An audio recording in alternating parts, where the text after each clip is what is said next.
Welcome to Dharma Today, your daily moment of calm, clarity, and ancient wisdom explained for modern life. Before we begin, take a moment to comment below and let us know where you're listening from. It helps this community grow, and we love seeing how far these teachings reach.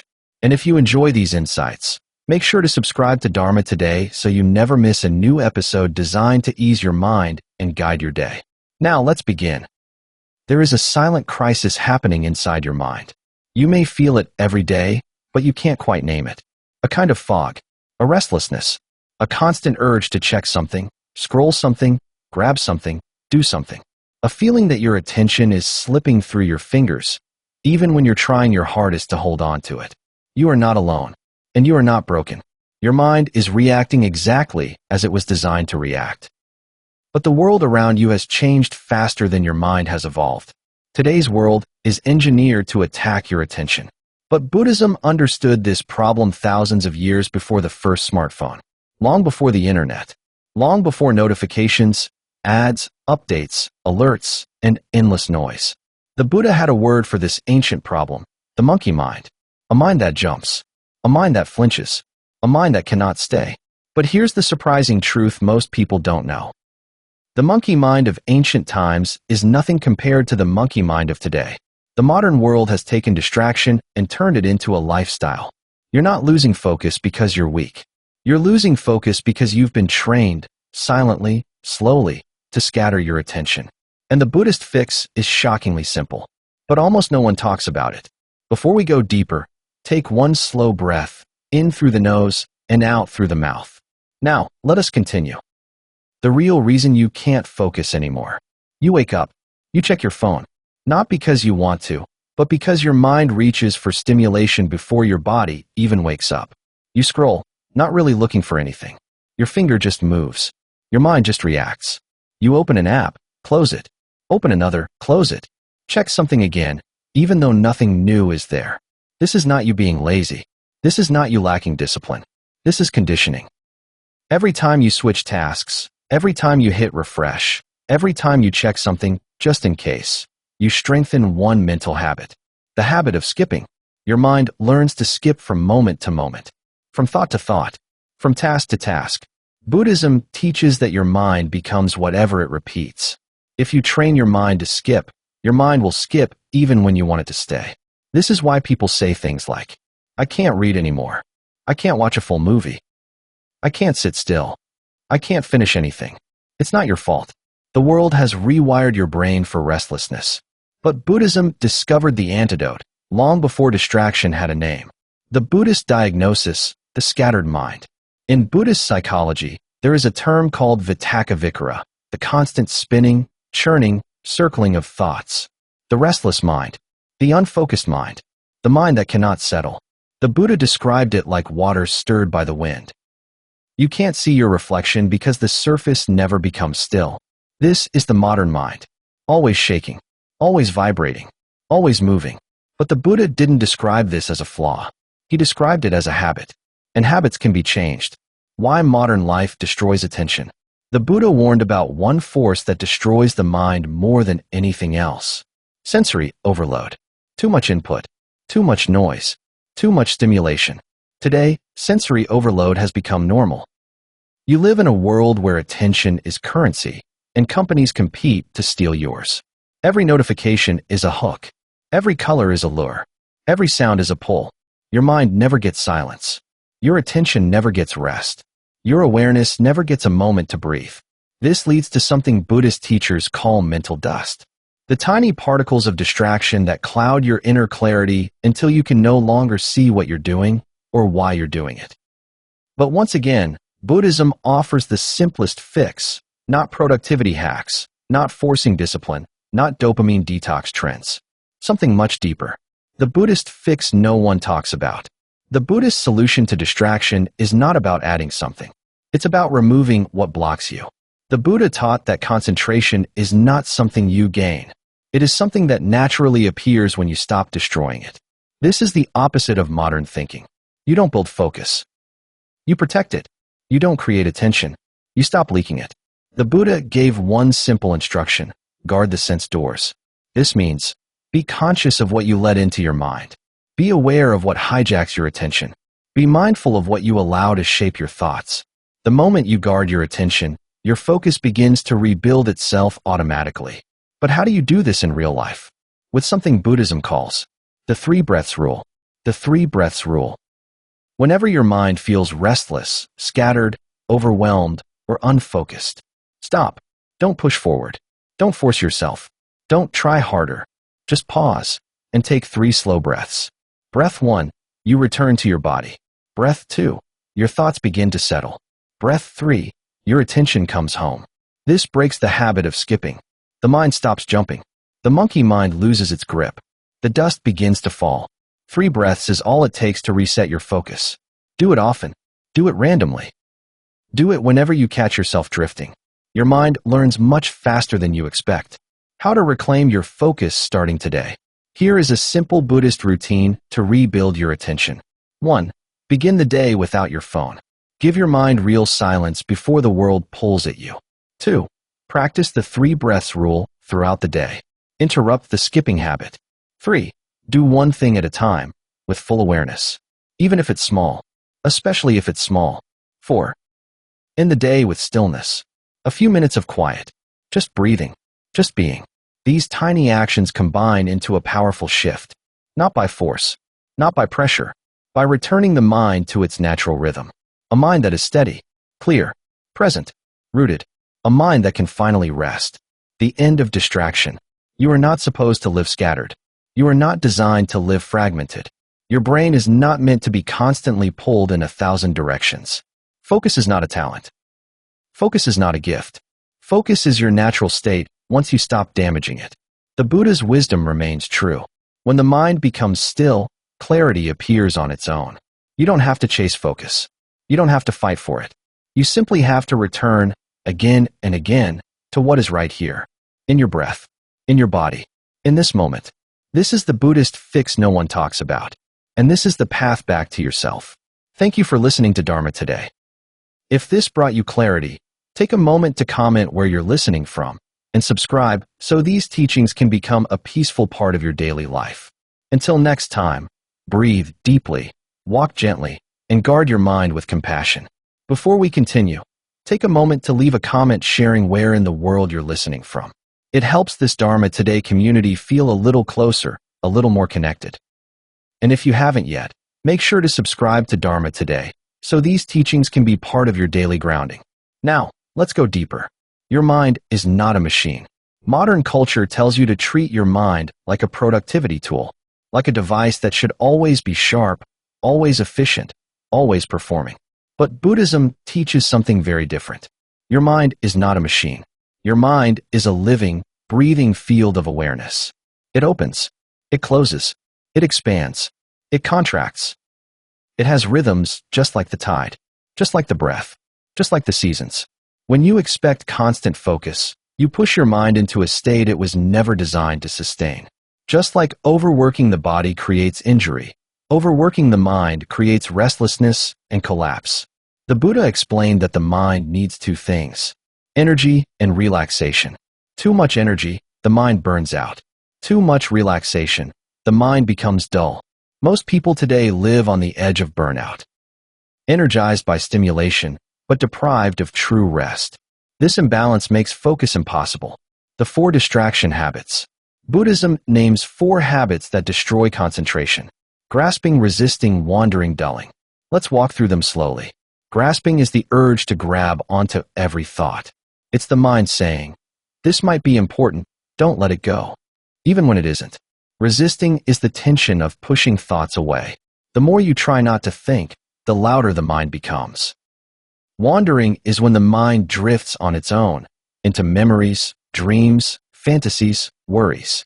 And dulling is when the mind becomes tired, foggy, heavy. Every distracted moment you've ever experienced fits into one of these 4 categories. The power comes from recognizing them, naming them, seeing them clearly.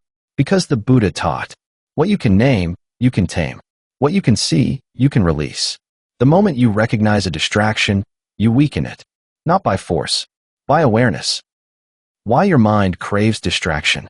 One of the most misunderstood teachings in all of Buddhism is this: The mind does not run away because it is weak. It runs away because it is suffering. Distraction is not a failure. Distraction is a coping mechanism. The mind jumps away because something within feels uncomfortable. Buddhism calls this inner discomfort dukkha, the subtle, constant unease built into human experience. Every moment of boredom, every moment of restlessness, every moment of emptiness, your mind tries to escape it. This escape is not conscious.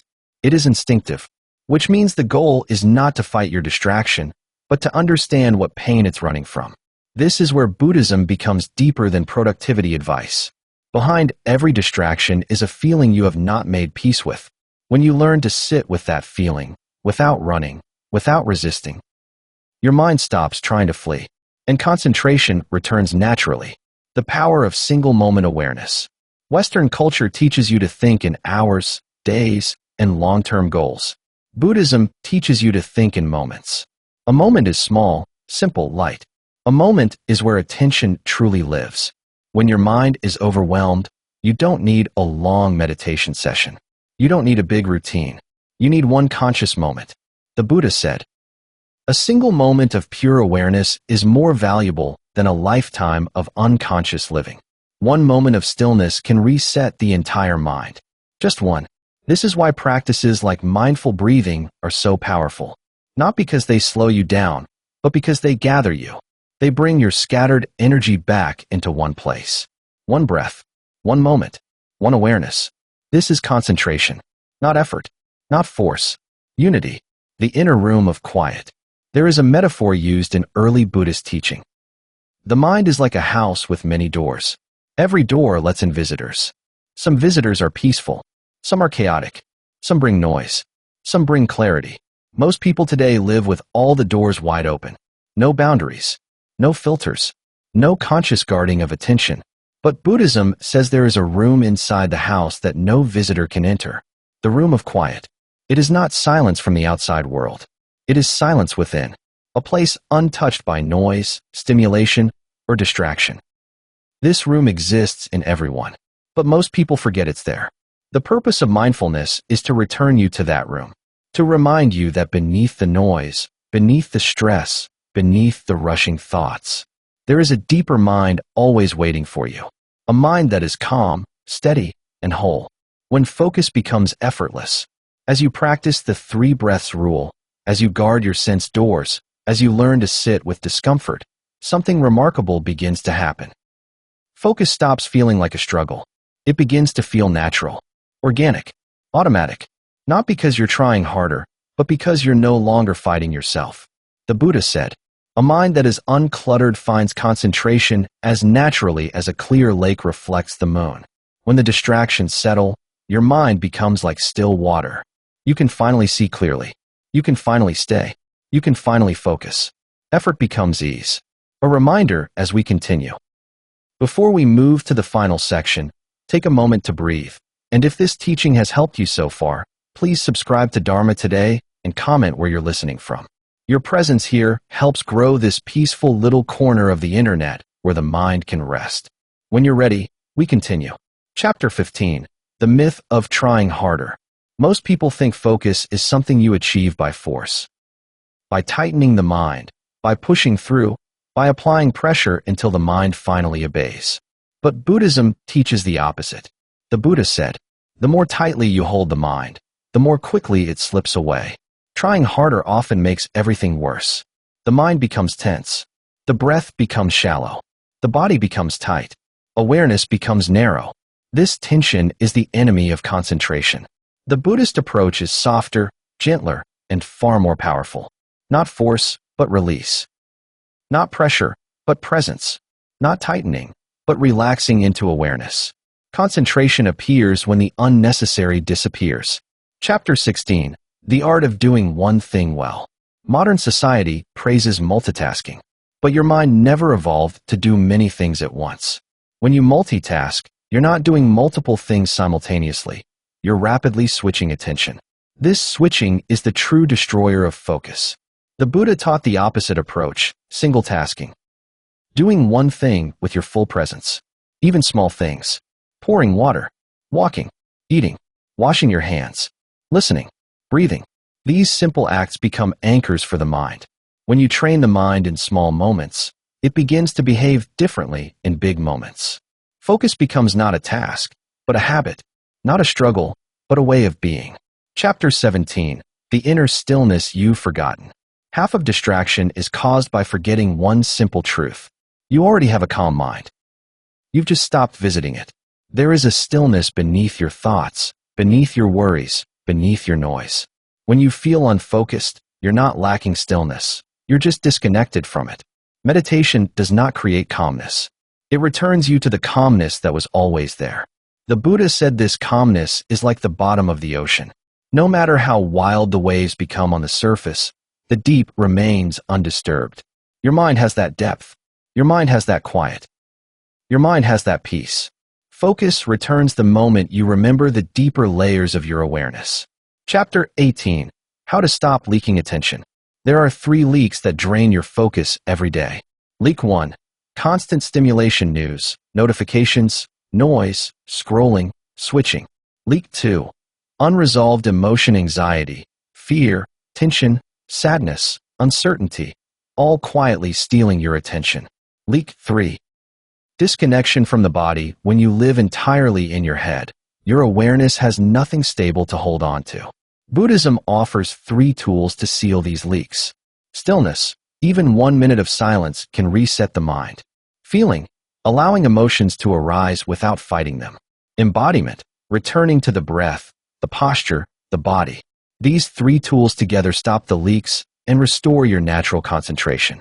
Chapter 19. Moment-to-moment liberation. The Buddha taught a profound truth. Freedom occurs in the moment you notice. The moment you notice distraction, you're free from it. The moment you notice restlessness, you're no longer controlled by it. The moment you notice your mind running, you've already taken the power back. Concentration is not the absence of distraction. It is the awareness of distraction. And in that awareness, you gently return. Again, and again, and again. This gentle return is the path. Chapter 20. A simple practice for the rest of your life. Here is the practice recommended by countless Buddhist teachers. 1. Notice the mind. Is it restless? Tight? Foggy? Racing? Soft? Clear? 2. Take 3 slow breaths. 3. Return to the present moment. This practice takes less than 20 seconds. But done consistently, it quietly rewires your mind. You begin to feel more grounded, more centered, more aware, more present, and your focus returns, not by force, but by nature. White medium star the ending. Finding your way back to yourself. You are not broken.